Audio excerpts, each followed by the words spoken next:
네, 슬라이드 잘 보이시죠? 네, 제가 오늘 리뷰할 챕터가 이 챕터 14에 나오는 Latent Transition Analysis 파트입니다. 네, 우리 최 교수님이 이렇게 분량이 많은 게 저희들이 의도했던 것은 아니지만 굉장히 분량이 많은 게 선택되고 제가 좀 간략하면서도 좀 이렇게 제 전공에 맞는 그런 것들이 선택되어 있는데 의도적이지 않았다는 거 한번 말씀드리고 네, 시작하도록 하겠습니다.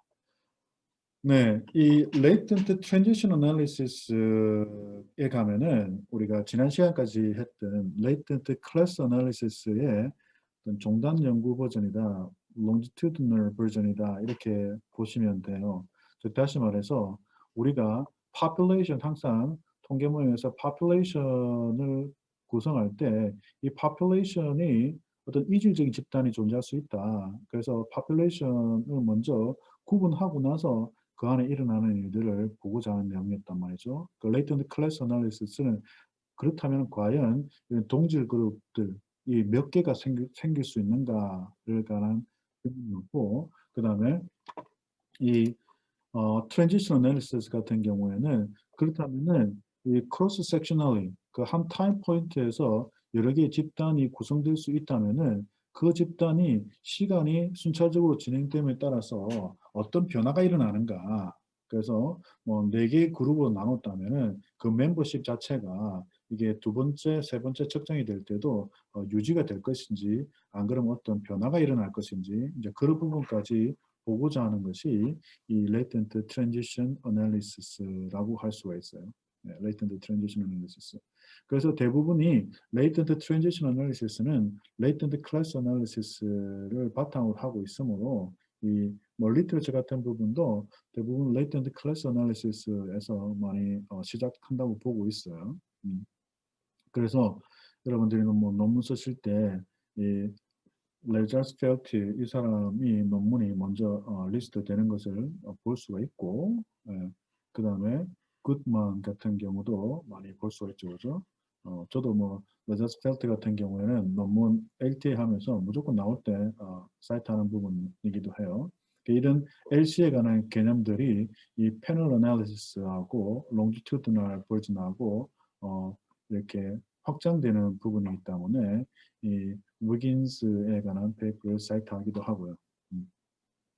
어쨌거나 2010년도 근방으로 나온 그 이후로 나오는 것들은 대부분 이 콜린즈 앤 렌자의 책을 갖다가 사이트하는 경우가 많아요.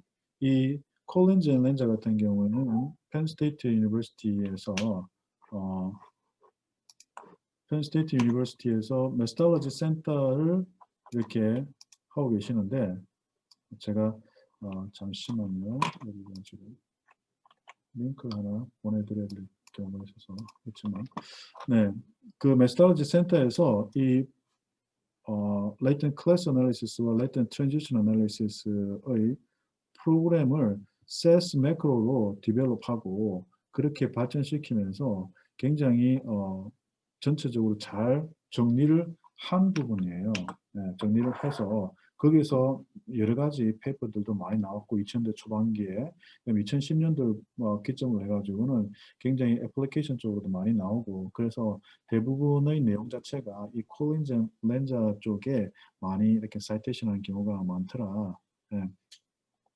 그리고 나중에 보시면 또 아시겠지만 M+S도 유사한 내용들이 잘 비슷한 시기에 진행이 되어 가지고 많이 나오고 있는데 오히려 제가 봤을 때 이 LCA나 LTA의 사이테이션 자체는 이 레자펠트하고 콜린 앤 렌자 쪽이 많이 가져가는 느낌이 있었어요. 네.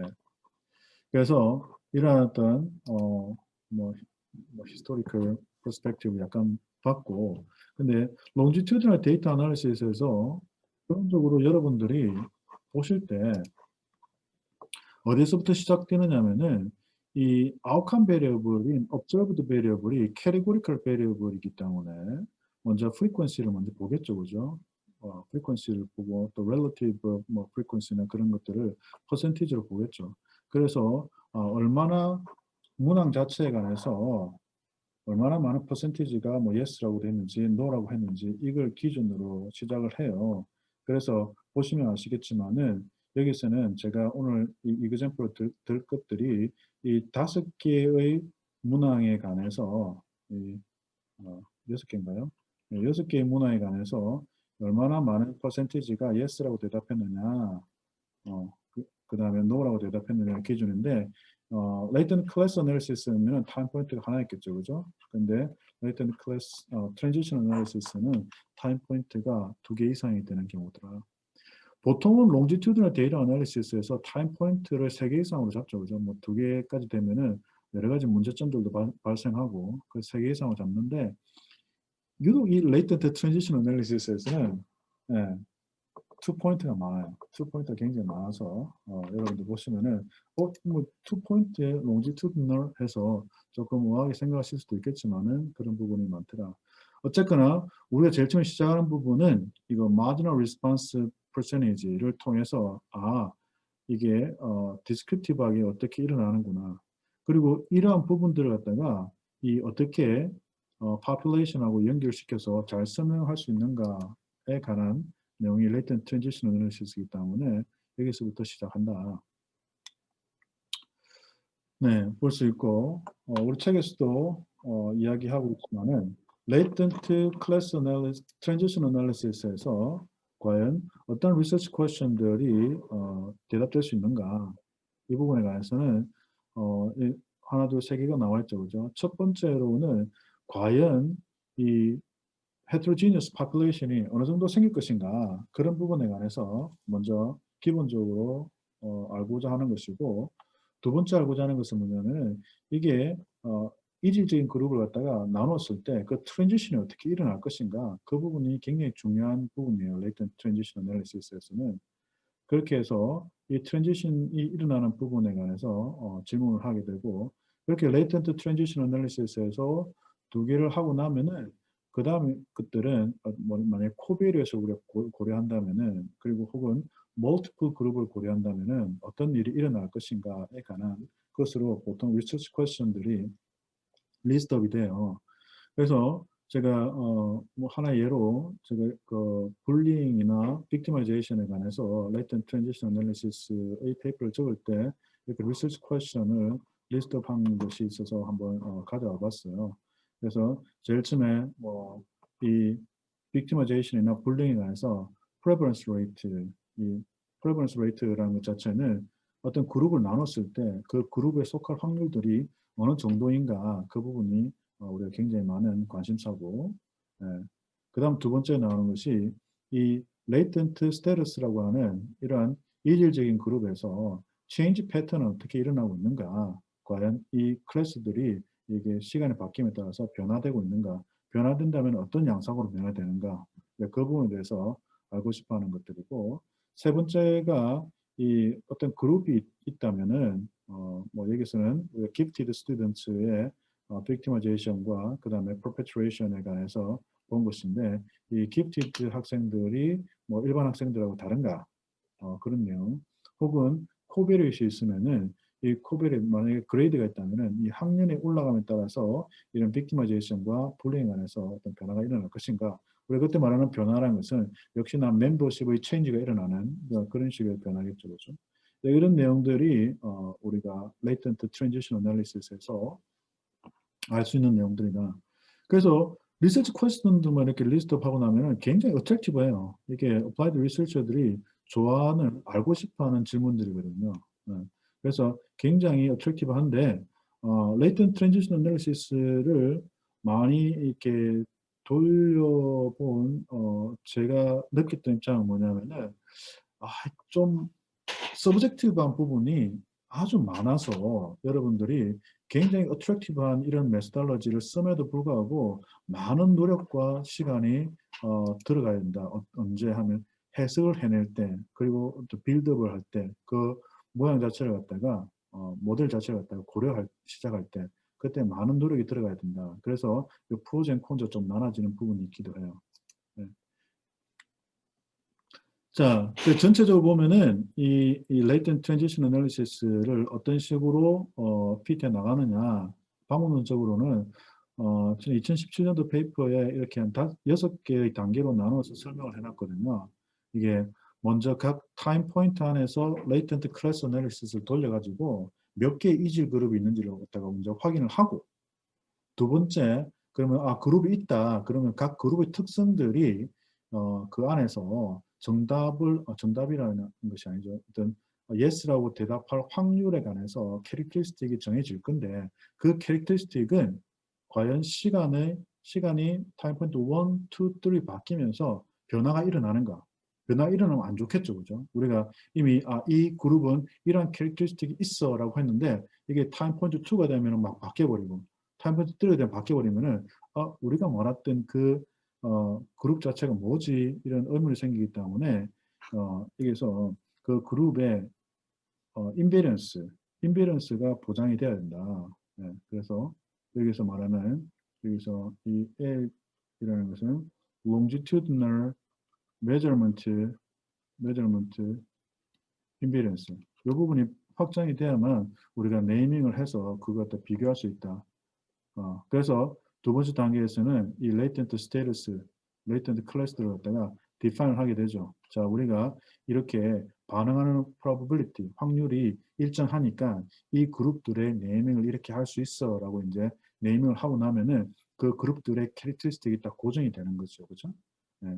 그렇게 되고 나면은 세 번째 단계에서는 그 transition probability가 그 어떤 임피던스가 일어나는가 이 부분도 조사를 해줘야 되는 게 보통 보면은 프로그램들이 타임 포인트 1에서 타임 포인트 2로 바뀔 때 그 트랜지션이 일어나는 부분하고 그 타임 포인트 2에서 타임 포인트 3로 바뀔 때 트랜지션이 일어나는 부분하고 그 부분을 갖다 컨스트레인을 많이 줘요. 뭐 동일하게 둔다든지 그런 부분이 일어나는데 그런 부분들이 합당할 것인가를 테스트하는 과정이 필요해요.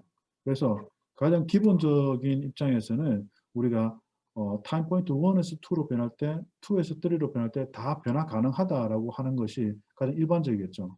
예. 그런데 그렇게 되면은 이 파라미터가 너무 많이 활용되기 때문에 그런 부분을 위해서라도 좀 컨스트레인을 주는 편인데 그런 컨스트레인을 주기 위해서도 우리가 인베런스 테스트를 반드시 해야 된다. 그렇게 하면은 기본적인 latent transition analysis가 대부분 끝이 나요. 끝이 나는데 리서처들이 또 보고자 하는 것이 그런 트랜지션에서 내가 생각하고 있는 코비렛의 어떤 이펙트는 있지 않을까를 고민하는 경우도 있고 또 어떤 부분에서는 내가 말했던 어떤 나중에 일어날 이런 아웃컴들과 지금 내가 클래스로 나눈 것들에 관해서 좀 이렇게 변화가 있지 않을까 그런 부분을 확인해가는 어디션하는 부분이 있어서 그런 부분에서 이제 우리가 스텝 4, 5를 구성해 주기도 한다. 네, 이런 절차를 따라서 latent transition analysis를 핏해요. 핏하는데 우리 지금 챕터에서는 여기서 이제 여러 가지 단계에서 고려돼야 될 부분이 뭔가를 갖다 리스트업을 했어요. 네.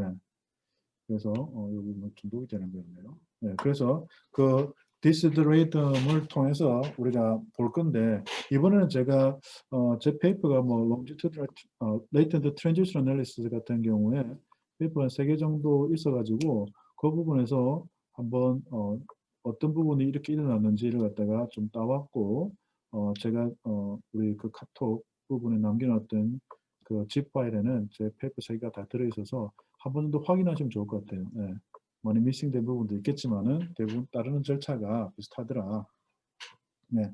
그런데 뭐 저는 이 챕터를 읽어가면서 그렇게 해피하진 않았습니다.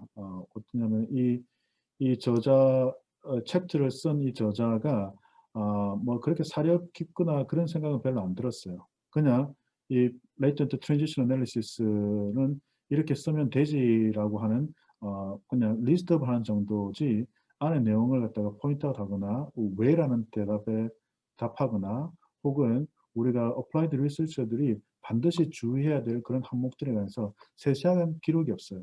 그래서 이 부분에 관해서는 저는 개인적으로 준비를 하실 때 먼저 보고 하는데 그닥 도움 안 된다는 거, 그거 말씀드리고 오히려 다른 쪽에 latent transition analysis를 핏할 때 어떻게 잘 적용해야 되는가를 나와 있는 페이퍼들이 뭐 몇 개가 있어요. 뭐 작가를 포함해서. 네, 그래서 그 부분을 보는 게 더 나을 수도 있겠다는 걸 말씀드리고 시작하도록 하겠습니다.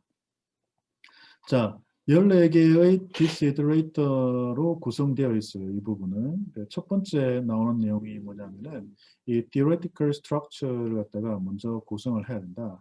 이 theoretical structure에 관해서는 사실상은 literature review에 관한 내용이라고 여러분들 보시면 돼요. 즉 다시 말해서 우리가 이 population 자체가 몇 개로 나눠질 건데 그 나눠지는 거에 관해서 어느 정도로 나눠질까에 관한 어떤 센스가 필요로 해요. 그게 리터처에서 나올 수도 있고 이미 다른 쪽에서 레이턴트 클래스로 나눴던 부분에서 나올 수도 있고 네. 어차피 레이턴트 트랜지션 애널리시스이기 때문에 이 그룹 자체가 변화가 있을 거라는 이미 인정하는 부분이어서 레이턴트 클래스 애널리시스에서 아, 이 사람들은 몇 개라고 했어. 한 서너 개로 나눠진다고 했어. 그런 부분들이 나오면은 어떤 기본적으로 왜 그게 생겨야 되는가를 갖다가 빌드업하게 되는 그런 포션이 일어나야 되고 더욱더 중요한 것은 우리가 이질적인 그룹을 나눴을 때 그 나누었던 그룹이 어떠한 캐릭터리스틱 특성을 가지는가에 관해서 설명을 해줘야 되는 부분이기 때문에 반드시 그 띠어리가 들어가야 됩니다. 그 캐릭터리스틱을 갖다가 말해주는 띠어리가. 우리가 팩트 애널리시스를 할 때도 아이템들이 이런 아이템들을 가지는 내용은 이런 우리가 컨스트럭으로 설명할 수가 있어라고 할 때 그럴 때와 마찬가지로 여기서도 세 개의 클래스로 나눠진다고 할 수도 있어라고 했을 때 거기에 띠어리들이 많이 접목이 되어야 된다는 거예요. 제 같은 경우에는 불링과 빅티마이제이션에서 많이 연구를 했었기 때문에 소셜 다미넌스 티어리 이 얘네들이 어떤 인터랙션이나 이런 부분에서 어떻게 일어나는가 그 부분에 대해서 굉장히 많은 연구들이 되어 있어요. 그 연구를 바탕으로 해서 내가 세 개의 그룹이든 네 개의 그룹이든 클래스를 나눈다고 했을 때 이게 정확하게 어떤 의미를 가질 수 있는가 이 내가 주었던 질문이나 데이터를 통해서만이 아니라 어떤 티어리를 베이스로 해서 그 캐릭터리스틱이 정확하게 컨스트럭이 되는가 그런 부분에서 굉장히 많이 설명을 하셔야 돼요. 그래서 Latent Transition Analysis에서 Theoretical Structure라는 부분은 Literature Review면서 정확하게 캐릭터리스틱을 설명할 수 있는 부분이 들어가야 된다. 그래가지고 뭐 타임 포인트마다 뭐 서너 개씩 나오게 되는 경우 그 다음에 다른 베리어블들과 연관관계를 가지게 되는 경우 그런 부분들은 이미 여러분들이 가지고 있는 데이터에서 설명을 하시고 시작한다는 거예요. 뭐 예를 들어서 여기서 뭐 젠더 같은 경우가 젠더가 우리가 나중에 이 클래스를 나누는데 영향을 줄 것 같아 라든지 안 그러면은 그레이드가 영향을 줄 것 같아 라고 한다면은 이미 여러분들이 결론을 말하지 않더라도 내가 말하고자 하는 이 캐릭터리스틱이 구성된다고 하면 이런 젠더와 그레이드는 어떻게 연관성이 있을 거야 라는 것을 이 먼저 인트로덕션에서 정확하게 설명이 되어야 된다는 거죠. 그런 설명이 되어야 되는 부분과 그 다음에 이 앱스트랙에서도 정확하게 드러나야 된다. 네.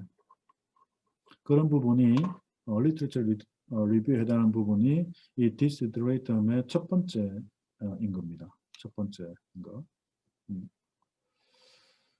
자, 두 번째 정리하고 있는 부분은 뭐냐면은 그 띠어리를 배경으로 해서 이게 나올 것 같아. 이게 세 개 그룹이나 네 개 그룹으로 레이턴트 트랜지션을 내가 하려고 하는데 이미 다른 사람들이 레이턴트 클래스 애널리시스를 했어. 이러한 그룹 리서치 그룹에서는 세 개의 퍼페트레이터 그룹이 나온다. 이러한 그룹에서는 네 개의 그룹이 나온다. 얘네들 세 개, 네 개 다르네. 물론 이 데이터들이 다르기 때문에 다른 그룹이 나타날 수도 있고 그럼 특성 자체가 어떻게 설명되어 있는가 비교해 볼 수도 있겠죠. 그죠? 그러면서 내가 만약에 내 데이터로 한다면은 몇 개가 나올 건지 이런 생각을 갖다가 고려해 볼 수 있고 세 개, 네 개였다면은 나는 아마 다섯 개가 나올 수 있을 거야. 왜냐하면은 나의 그룹은 굉장히 불링이나 그런 부분에서 굉장히 인터랙티브한 중학교 1, 2학년을 대상으로 했기 때문에 여러 가지 캐릭터리스틱이 나타날 수도 있어라고 한다면은 그렇게 나타날 수 있는 가능성을 설명을 다 인트로덕션에서 하고 넘어가야 된다. 있는 부분이 이 부분의 내용이었어요. 동시에 좀 스페시픽하게는 이 트랜지션이 일어날 때 트랜지션이 아마 동일하게 일어날 거야. 5학년에서 6학년으로 바뀔 때나 6학년, 7학년으로 바뀔 때는 동일하게 일어날 거야. 라든지 그 다음에 뭐 gifted 스튜던트나 뭐 일반 스튜던트들이 같은 어떤 패턴을 가질 거야. 라는 그런 내용들에 관해서도 여기서 리스트업을 할 수 있으면 하시는 게 낫습니다. 물론 이 리스트업을 할 때는 latent class analysis라든지 문헌들을 기본으로 보시고 하는 게 더 낫겠죠. 네. 자, 그리고 세 번째, 이 디스트레이튼 3에서 모델 다이그램을 나타내라고 하는데, 모델 다이그램. 제가 이 2011년도 막 이렇게 할 때, 이 latent transition analysis에서 사람들이 이제 막, 활용하고, 아, 이거 정말 좋아. 컨텐트 엑스퍼트들은, 나도 한번 해보지 하면서, 막 알고 싶어 할 때, 설명할 때, 이 latent transition analysis를 사용한다면, 뭘 얻을 수 있고, 이러한 우리가 내용을 이야기할 수 있습니다. latent class analysis 같으면은, 이 클래스가 몇 개가 생성되는지 우리가 아웃컴이 캐리고리컬 베리어블일 때 어떻게 일어나는지 알 수 있듯이 만약에 그것이 반복된다면은 우리가 그 클래스들을 알고 싶어 할 것이고 그 다음에 어떻게 트랜지션이 일어나는지 알고 싶어 할 것입니다. 그래서 더 나아가서 트랜지션이 몇 퍼센트가 바뀌는지 그 몇 퍼센트가 바뀌는 것은 포지티브한지 네거티브한지 그런 트랜지션을 통해서 우리가 알 수 있습니다를 설명할 때 저도 썼었습니다. 예. 그런데 이 모델 다이그램들이 페이퍼를 쓰게 되면은 굉장히 뭐랄까 리미트되어 있어요. 제가 페이퍼를 쓰면서도 웬만하면 테이블 그래프 줄이라 그러고 테이블 줄이라 그래요. 그래서 이렇게 인스트럭티브하게 설명을 해 나가는 부분에서는 페이퍼에서 웬만하면은 그거 안 쓰면 안 됩니까? 라고 나와버려요.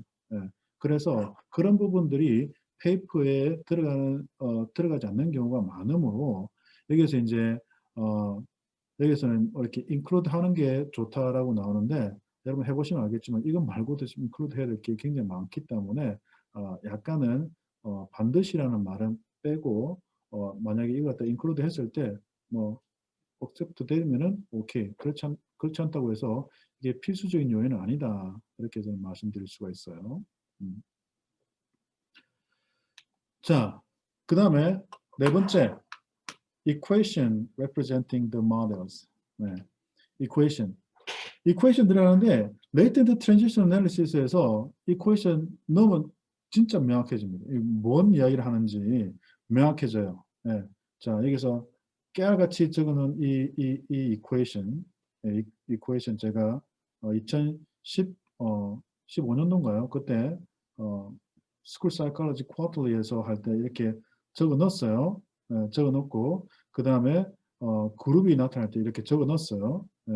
그걸 적어 놓고 했는데 2017년도 되니까 굳이 이퀘이션이 들어가야 됩니까? 라는 이야기를 해요. 그래서 이렇게 멀티 그룹이 생길 때는 뺐어요. 그러면서 기본적으로 LTA에 들어가는 내용을 가지고 설명을 먼저 하게 됐어요. 하게 됐는데 그래서 하나 또는 두 개 정도가 들어가는데 그 부분은 이 probability가 어떻게 구성되는지로 설명해 주시면 좋을 것 같다는 생각이 들어요. 네.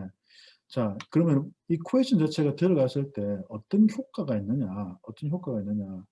이 latent transition이나 class analysis 같은 경우에는 우리가 regression을 했던 것처럼 equation 모델 자체가 이렇게 깔끔하게 드러나는 것이 아니고 parameter space 자체가 우리가 equation 적을 때마다 뭐 rise of run 하듯이 뭐 slope 하듯이 그렇게 깔끔하게 드러나는 부분들이 아니어서 이 applied researcher들이나 리더들이 보면은 얘가 지금 말하는 파라미터 뭐지? 이런 질문을 많이 하게 돼요. 그런 부분을 갖다가 설명할 수 있는 부분이 우리가 지금 보고 있는 것은 이 response의 probability다. 그리고 probability가 일어났을 때 각각 아이템, row라고 표시된 이 아이템들이 yes, no라고 대답하기 때문에 각각의 그룹에서 probability가 어떻게 되는지 알 수 있을 것이고 그 알 수 있는 그 파라미터를 통해서 우리가 그룹이 어떻게 나눠지는지 구분할 수 있을 것이고 그 그룹을 갖다 구분하게 되면은 뭐 몇 퍼센트가 들어가겠다 이런 preference ratio 나온다고요.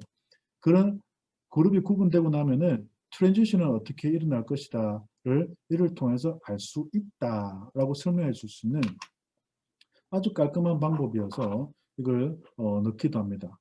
그런데 이 부분에서 이 이퀘이션 자체가 멀티플 그룹이 되면은 그 모든 파라미터들이 그룹 안에서 다 일어나기 때문에 그 그룹 자체의 스페시피케이션을 이퀘이션 안에서 이렇게 표시를 해줘야 돼요. 그러면서 복잡해지고 또 특히나 우리가 코비리엇 등등이 일어날 때 코비리엇 자체가 이 prevalence rate, membership probability의 어떤 영향을 미치는가 그리고 또 트랜지션에서는 또 어떠한 영향을 미치는가 이런 부분을 이퀘이션으로 통해서 보면은 명확하지만은 이런 부분이 너무 복잡해서 간혹은 이렇게 뺐으면 하는 경우가 많더라는 걸 먼저 말씀드리고 가능하면은 리스트업을 하셔가지고 보시면 더 좋아요. 왜냐하면은 코비렛이나 그 다음에 멀티플 그룹 같은 경우에 에스티메이션이 생겼을 때 사람들이 많이 놓치는 게 이게 이펙트가 어떻게 연결되지 어디서 에스티메이션 되지 이런 부분을 트랜지션 애널리시스는 찾기가 상당히 힘들어요 사실상. 그래서 이 에스티메이션 자체가 뭐 리그레션 코에피션도 나오는 경우도 있지만은 odds ratio나 그렇게 나오는 경우가 또 종종 있다고요. 근데 어차피 클래스가 나와가지고 클래스 안에서의 그런 영향이기 때문에 그래 나왔을 때 이런 이퀘이션 자체가 들어있으면은 이해가 조금 풍부하게 될 수 있다. 그 부분을 위해서 이퀘이션을 갖다가 넣으면 좋을 거야라고 이제 서제션 한 부분이고, 예. 그리고 저희들 책에서 이렇게 이야기를 했어요. 이 latent transition analysis는 multiple group 그다음에 LTA with covariate 그렇게 복잡하게 extend 될 수 있음과 동시에 nesting structure도 들어갈 수 있고 complex sampling 즉 이 weight를 다루는 그 부분도 들어갈 수 있다라고 말하는데 예, 이런 부분에 관해서 굉장히 주의하셔야 돼요. 그 멀티 레벨 스트럭처 같은 경우는 LTA 자체가 워낙 지금 컴플렉스한 구조이기 때문에 이퀘이션 보시면 알겠지만은 이퀘이션 이렇게 많이 안 보신 분들은 좀 부담감이 생기는 그런 이퀘이션들이라고요. 이게 멀티 레벨로 들어가고 컴플렉스 샘플링이 들어가게 되면은 너무 복잡하게 되는 구조여서 실질적으로 많이 어플라이드 리서치들이 사용하지 않는 구조이기 때문에 주의하셔야 된다. 네, 그런 부분을 먼저 말씀드리고 필요하시다면은 이게 개념적으로 설명하고 하는 부분이 낫고 나중에 소프트웨어 할 때 한 번 더 설명하겠지만은 n 플러스 정도가 이런 multiple structure를 갖다가 조금 더 뭐랄까 좀 쉽게 다루고 다른 부분에서는 조금 리미트 되는 경우가 많으므로 주의를 하셔야 되는 부분이 있다. 어쨌거나 이퀘이션 자체가 우리가 찾고자 하는 파라미터를 명확하게 설명해 준과 동시에 이해력을 돕는 것은 명확하다. 그 다음에 디시드레이텀 5 같은 경우에 제가 왜 이 지금 저자의 스타일을 별로 안 좋아하냐면은 이 identification 이슈가 굉장히 심해요. latent transition analysis 같으면은 파라미터가 굉장히 많이 생기거든요. 예, 파라미터가 굉장히 많이 생겨서 identification 이슈가 심하고 그 다음에 이 probability를 estimation 할 수 있는 경우가 너무나 많은데 이 데이터들이 프로바이드 해주는 내용은 너무나 작아요. 그래서 아이덴티피케이션 이슈가 많이 생기는데 그 부분에 관해서 거의 설명을 안 하고 파라미터 아이덴티피케이션이 프루브 돼야 되고 데몬스트레이션 돼야 된다라고 짧게만 설명하고 있어서 그렇게 뭐 좋지는 않았는데 뭐 어쨌거나 이 부분이 여러분들 주의하셔야 됩니다. 앞에서 말한 이 이퀘이션 자체를 통해서 파라미터가 어떤 것이 있다를 명확하게 설명하시고 난 다음에 그 파라미터를 에스티메이션 하기 위해서 이 데이터가 어떻게 구성된다를 설명해 주셔야만 돼요. 설명해 주셔야 합니다. 그렇게 되어야만 여러분들이 이 아이덴티피케이션 이슈에서 조금 더 좀 편하게 되실 거예요. 네. 제가 자세히 설명 안 되는데 그 페이퍼에 또 자세히 설명된 부분이 나와 있어서 그 부분 뭐 스킵하도록 하겠습니다. 저도.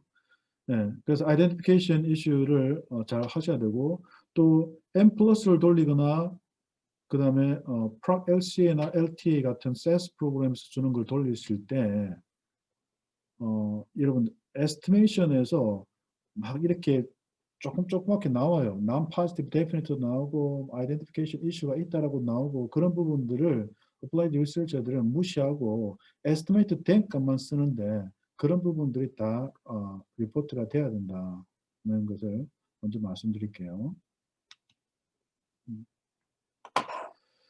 자, 그 다음에 Desideratum 6에서 나오는 그 restriction and constraint used for identification. 이 부분은 identification 이슈가 일어났을 때도 적용될 수 있지만은 그렇지 않을 때도 적용될 수 있는 부분입니다.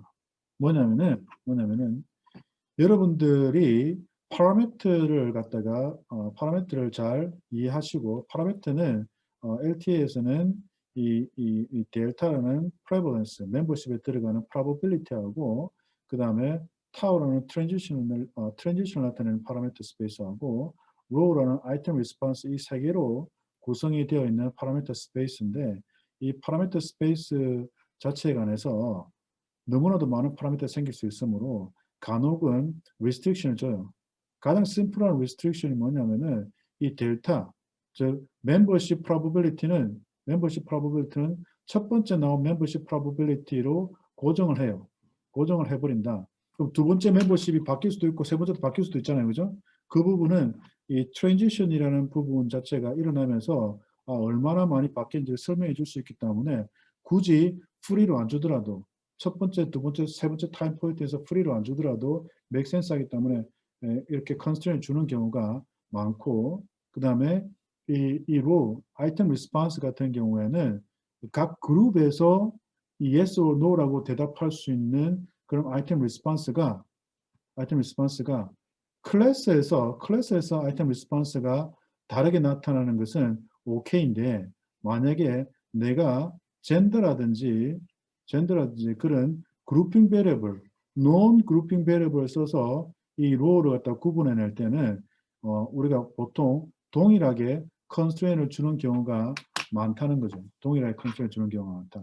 그래서 이런 아이템 리스폰스 프로바빌리티에서도 그 컨스트레인이 일어날 수가 있고 예. 그래서 여러 군데서 일어날 수도 있다. 아까 제가 말씀드린 것처럼 트랜지션이 일어날 때도 컨스트레인 줄 수가 있어요. 첫 번째에서 두 번째 타임 포인트로 바뀌는 그 패턴 자체가 우리는 두 번째에서 세 번째로 바뀌는 패턴 자체하고 똑같다고 볼 수 있으므로 그 트랜지션에서 컨스트레인을 준다. 그렇게 해서 컨스트레인을 줄 수가 있다. 예. 그래서 restriction을 줄 수도 있고 컨스트레인을 줄 수도 있고 예. 그래서 이런 부분들에서 컨스트레인이 일어난다. 이 부분이 아이덴티피케이션 이슈가 일어난다고 했을 때 굉장히 많이 도움을 줘요. 도움을 주기도 하기 때문에 많이 활용을 하시는 게 좋다. 그러나 이 컨스트레인이 일어났을 때 여러분 하나 주의하셔야 될 게 거기서 컨스트레인이 make sense 해야 돼요. 뭐죠? 컨스트레인이 make sense 해야 된다. 즉 다시 말해서 우리가 여기 그룹들끼리 차이가 없다라고 할 수 있어라고 했을 때 그렇게 컨스트레인을 주고 나서 estimate 한 거나 컨스트레인을 주지 않고 estimation 했을 때 차이가 별로 없어야 되겠죠. 그죠? 그래야만 컨스트레인 의미가 생길 수 있다는 거죠. 네. 그래서 항상 이 인비런스 테스트를 통해서 해보는 것이 좋다. 인비런스 테스트를. 만약에 그 부분에서 인비런스가 보답이 되지 않으면은 문항 자체가 다른 그룹에서 다르게 적용되는 것이기 때문에 그다 프리로 다시 풀어줘야 된다. 컨스트레인에서 그렇게 되는 것이 나타난다는 거죠. 우리가 사이코메트릭 하다 보면은 그 테스트에서 그 디퍼런셜 아이템 펑션 같은 게 나타나죠, 그죠? 그 아이템들이 그룹에 따라서 다르게 적용되는 거. 여기서도 마찬가지로 이 아이템들이 다르게 적용된다면은 그것다가 굳이 이렇게 컨스트레인 줘가지고 묶어서 모델을 갖다가 너무 이렇게 경직되게 할 필요는 없다. 그래서 restriction이 사용됨을 한번 확인해야 된다는 것이고 소프트웨어에 가서 좀 보시면은 소프트웨어에서 많이 리스트업 돼 있어요. Win LTA, LM 저 안 써봤어요. 펜마크 안 써봤어요. M 플러스, 레이튼 골드, 그다음에 SAS 이렇게 많이 쓰시는데 사실상 Win LTA 거의 잘 사용하지 않고 레이턴트 골드 유럽 쪽이 아니면은 잘 사용하지 않습니다. 남는 건 뭐냐면은 M 플러스와 그다음에 SAS, PROC, LTA, and LCA인데 예, 불행히도 그 펜스테이트 메스탈리스 센터에서 PROC, LTA와 LCA의 개발이 거의 멈춰진 상황이라서 이 부분에서 옵션은 많이 늘어나진 않을 거예요. 그래서 기대하지 않는다. 예. 그래서 보시면 아시겠지만은 그러면 LTA 돌릴 때 M 플러스로 해야 되겠네요. 네, M 플러스 하시는 게 정신 건강에 좋습니다. 네. 그리고 그 외에 또 R 프로그램도 여러 가지 방향에서 나타나는데 R 프로그램을 사용하시든지 이 두 중에 하나를 사용하시는 게 여러분들에게 도움이 될 겁니다. 페이퍼를 적으실 때는 항상 그 버전이 뭐였는지 그렇게 적어 주셔야 되고 그죠? 사이테이션 잘 해주셔야 되고 네. 저 같은 경우에는 proc LCA와 proc LTA를 이렇게 써서 했다는 거 이렇게 적었고 네. 잘 나타나야 된다. 그래요. 근데 M 플러스 쓰시면은 M 플러스 쓰시면은 거의 뭐 문제 없어요. 신텍스도 잘 나와 있고 그다음에 잘 설명이 되어 있어서 네. 자, 만약에 This is the rate of 8, fit statistics. 여기 가서도 제가 이 챕터에 실망한 것 중에 하나예요. 이 fit statistic이 굉장히 중요합니다. 네, 굉장히 중요하고 중요한데 왜 중요하냐면은 정보가 명확해서 중요한 것이 아니라 정보가 명확하지 않아서 이 부분이 중요해요. fit statistic에서 우리가 하고자 하는 것은 가장 좋은 모델이 뭔지를 난 알 수 있을 거야 라고 이제 아주 긍정적인 입장에서 이거 쓴단 말이죠. 그런데 LT에 가시면은 정확하게 이거 하나 저거 하나 이렇게 주는 경우가 거의 없습니다. 거의 없습니다. 예를 들어서 카이스퀘어 테스트를 기반으로 한 likelihood ratio 테스트를 쓰신다든지 그 다음에 fit statistic, non-nested 모델인 fit statistic을 AIC, BIC, CAIC, AICC, 뭐 whatever 이 fit statistic 뷰의 종류를 쓰시면은 이 내용이 나타나는데 의외로 이 부분에서 뭐가 가장 좋다라고 말하는 것이 안 나와 있어요. 안 나와 있어요. 사람들이 이제 라이넌드 그 사람이 라이넌드 뭐 뮤텐이라고 해가지고 2015년도인가요? 2017년도인가요? 네, 잠깐 기억이 나지 않습니다. 그런데 이 부분에서 LC 하니까 BIC가 제일 좋아. 그보다 더 좋은 거는 parametric bootstrap likelihood ratio test가 제일 좋아. 이 이야기를 하는데 parametric bootstrap likelihood ratio test 쓰면은 많은 부분에서 AIC, BIC처럼 결론을 안 내줘요. 다 significant하게 나와요. 네. 우리는 보통 보면은 AIC, BIC가 되니까 small is better가 돼가지고 BIC에서도 한 4개 정도 되면 스탑했으면 좋겠는데 쭉쭉쭉쭉쭉 가요. 5개, 여기서도 한 3개 정도 했으면 좋겠는데 쭉쭉쭉 가요. 또 특히나 이 LT에서는 파라미터가 너무 많다는 게 가장 약점이에요. 파라미터가 가장 많으니까 AIC 같으면은 이렇게 모델을 복잡하게 함으로써 핏이 더 나아지잖아요. 그죠? 그래서 그 놈을 갖다가 좀 이렇게 컨스트레인트 주기 위해서 BIC에서는 페널티를 주잖아요. 그죠? 파라미터 너무 많이 쓰면은 안 좋아지게끔 하는. 그런데 파라미터가 워낙 많아서 너무나도 이 값들이 센시티브 해가지고 웬만한 데이터에서는 AIC, BIC가 이게 베스트입니다라고 대답을 잘 안 해줘요. 계속 줄어들고. 그러다 보니까 어플라이드 리서처들이 어떤 이야기를 하냐면은 이거 갖다가 플러스를 해보니까 이렇게 팩트 어널리시스 하는 것처럼 이렇게 줄어들어서 우리 elbow 룰 적용하자. elbow 룰 적용해가지고 여기 찾자. 그렇게 적용이 됩니다. 그렇게 적용, 대부분의 경우가. elbow 룰 적용하게 되면 어떤 문제 생기냐면은 3개나 4개나 5개나 4개나 5개나 6개나 그 비슷한 언저리 있잖아요. 그 구분이 잘 안 가요. 그래서 그 구분이 잘 안 가기 때문에 결론적으로는 여기서 뭔 이야기를 해주냐면은 theory가 뭘 배경으로 하는지 제일 처음에 theoretical structure에서 어떤 게 make sense 했는지 그 부분을 다시 가져와 가지고 여기서 연구자가 컨펌해야 되는 경우가 생기는 경우가 많다는 거죠. 생기는 경우가 많다. 네. 대신 AIC, BIC 등등을 기본적으로 다 리스트업을 해 주시는 게 좋습니다. 네. AIC, BIC. 네. 여기서 지금 제가 너무 이렇게 네스티드 모델 홀드하는 거 아닙니까? likelihood ratio 테스트 홀드하는 거 아닙니까? 홀드합니다. likelihood ratio 테스트 하시면은 파라미터 너무 많아가지고 얘네들 못 씁니다. 예. 웬만큼 복잡한 것에서는 파라미터가 몇만 개 이래 되고요. 몇천 개. 못 씁니다. 아, 필요 없습니까? 필요 없진 않아요. 이게 두 개 모델 비교할 때 likelihood ratio difference 테스트를 하면은 1500개하고 1450개의 차이는 50개죠. 그죠? 그래서 degrees of freedom이 줄어들어가지고 얘네들 모델 비교할 때 이 G-square를 씁니다. 네. 그런 것처럼 파라미터의 개수가 이게 100개 이하, 80개 이하로 떨어졌을 때 쓰는 경우가 많아서 여전히 활용도는 높겠으나 G-square를 바로 쓰지는 않는다는 거 여러분 명심해 주시고 네. 그래서 어느 정도 적당하냐를 저도 페이퍼를 적으니까 묻더라고요. 어느 정도 적당하냐. 콜린즈 앤 렌저의 책을 보니까 다 봤어요. 처음부터 끝까지 다 보면은 이 사람들이 한 80개 밑으로 떨어지면은 우리가 카이 스퀘어 테스트를 쓰기에 대충 적당하다. 60개 이상이 60보다 더 작아지면은 오케이 뭐 이런 이야기 나와요. 그래서 어디에도 정확한 어떤 크리테리언은 없습니다. 제가 봤을 때 세 자릿수에서 두 자릿수로 떨어지면 100개 이하가 되면은 likelihood ratio different test를 쓰더라도 많은 컴플레인을 하지 않아요. 그래서 그걸 쓰시는 게 좋다.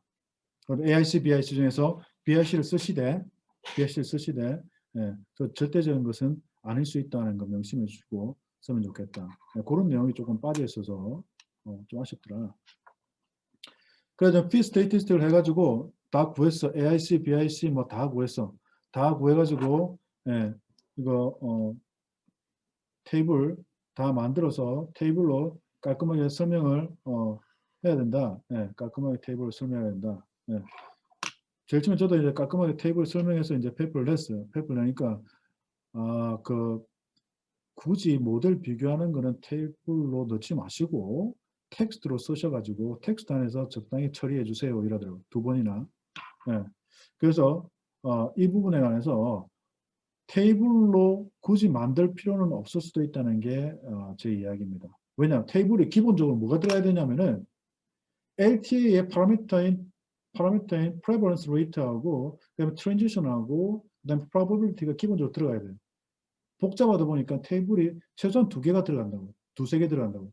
그런데 여기에다가 이 AIC, BIC 이것도 잡아 넣어놓으면은 그게 또 하나가 늘어나는데 그 부분이 명확하지 않을 뿐만 아니라 또 거기에다가 서브젝티브한 레셔널이 들어가서 내가 설명하고 있는 부분들이 텍스트로 많이 설명되고 있기 때문에 굳이라는 생각이 들어요. 굳이라는 생각이 들어서 fit statistic은 이렇게 텍스트에서 잘 설명해 주시면은 그걸로 충분하다라고 말씀드릴 수가 있습니다. 그 다음 10번째 디스드레이름 10번째에 관해서 이 parameter estimation에서 이 테이블이나 그다음에 graphical representation이 들어가야 되는데 parameter estimation에서 우리가 yes, no에 관한 이 row에 관한 item response probability에 관한 파라미터에 관해서는 테이블보다는 이 그래프가 더 효과적입니다. 그래프가 더 효과적입니다. 프로파일들이 대답을 하는 프로파일들이 어떻게 다른가 이런 부분들이 효과적이기 때문에 기본적으로 여러분들이 하셔야 될 것은 이 graphical presentation을 갖다가 보여주셔야 돼요. 피규어 1, 2에 들어가서 보여주셔야 됩니다. 여기가 좀 남으시면은 이거 갖다가 테이블로 표시하면 좋겠으나 테이블로 또 표시하면 또 사람들이 이야기를 해요. 그래프에서 다 표시했는데 뭐 굳이 테이블로 이러면서 줄여달라 이런 이야기를 하거든요. 네. 그래서 두 개를 다 넣으면 좋겠으나 만약에 둘 중에 하나를 선택해야 된다면은 이 graphical presentation이 더 효과적이다. 그래 말씀드릴 수가 있고 모델에 관해서 그 언저리에 있는 모델을 잘 설명을 해주셔야 돼요. 언저리에 있는 모델. 즉 다시 말해서 내가 선택한 모델과 그 다음에 내가 버린 모델 얘네들에 관해서 이 이유를 갖다가 뭐 p-statistic에 많이 근거하지 않고 거기서 이제 선택되었다면은 그 언저리에 있는 모델들이 theoretical structure에서 비교를 해본다면 이렇게 어떠한 의미를 가지고 있기 때문에 선택되었다, 선택되지 않았다 그런 부분을 갖다가 설명을 해 주셔야 되고 그 다음에 이 또 p-statistic도 그와 어떠하게 차이가 났는지 예를 들어서 리젝트한 모형 자체가 저 리젝트한 모형 자체가 이전의 띠어리에서는 있었던데 그런 내용이 나오면은 우리가 like the ratio difference square를 통해서 이처럼 우리가 좀 구분이 되었다 이런 부분을 다 명확하게 설명하는 부분이 필요로 하다.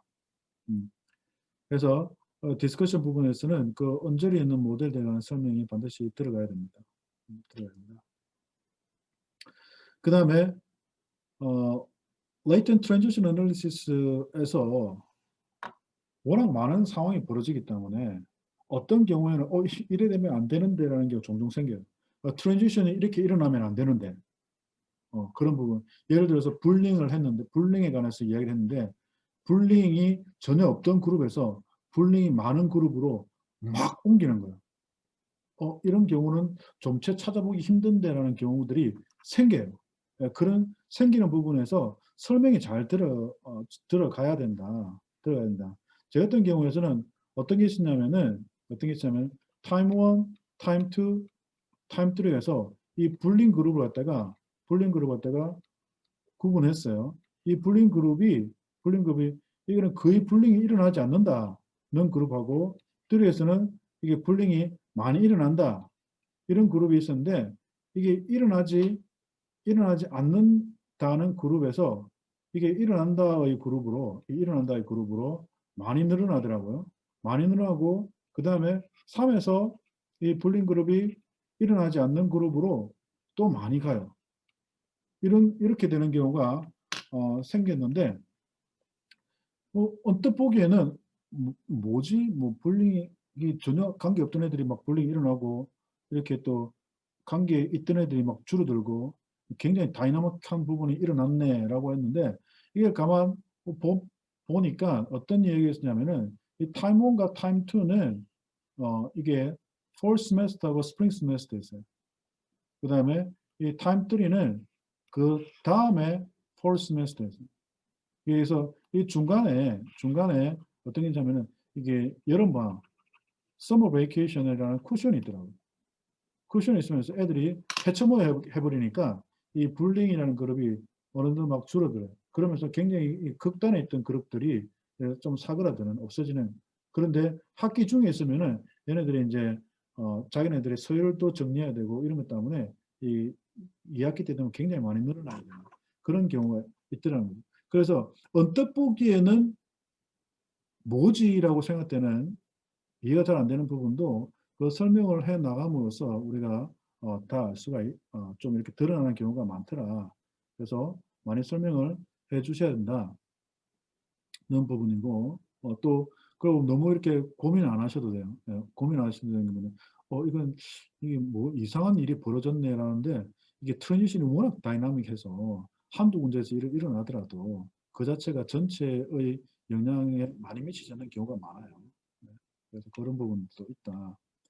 그 다음에 parameter estimation에 관해서 이 전체적으로 리스트업을 하시는데 항상 우리가 관심 있는 부분은 어디에서 많은 트랜지션이 일어났는지 어디에서 많은 트랜지션이 일어나는지 그런 부분에 관심이 있기 때문에 이 파라미터가 좀 중요하게 적용돼야 될 부분에 관해서는 디스커션에서 설명이 들어가야 되고 이 부분이 우리의 파인딩이 될 수 있다는 것 갖다가 여러분들 인지하셔야 돼요. 그 LTA에서는. 예, 그래서 그런 부분들이 이제 디스커션에서 적용이 돼야 된다.